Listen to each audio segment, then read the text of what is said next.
Hey yo, what is up mga real gamers? JFX here and welcome back na naman sa bagong video na kung saan tayo ay mag-hire ng mga players at content creators dito sa Lightcrafts SMP Season 3. At ito ang unang requirements natin. Kailangan ay nag-upload ka ng video mo.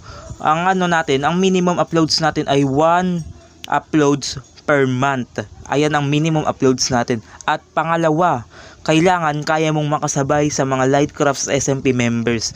Kunyari may mga hidden talent ka, kaya mong mag-redstone, gumawa ng farm, at syempre mag-survival sa Minecraft. Pero kung builder ka, edi goods, okay lang yun. So yeah.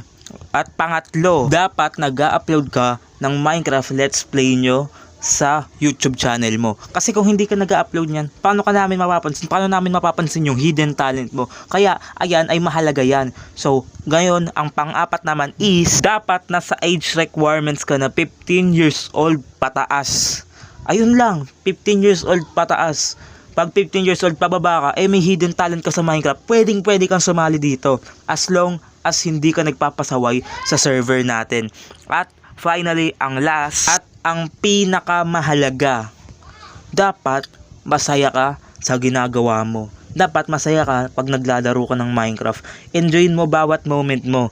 Kasi ayan ang pinakamahalagang requirements dito sa Lightcrafts. So ayun lang guys. At kung gusto nyo nga talagang sumali dito sa Lightcrafts SMP, ilalagay ko yung Facebook page ko dyan sa description below. At DM nyo ako. So ayun lang guys, sana nga nag-enjoy kayo at sana nga makasali kayo dito sa Lightcrafts SMP. So ayun lang guys, peace, let's go!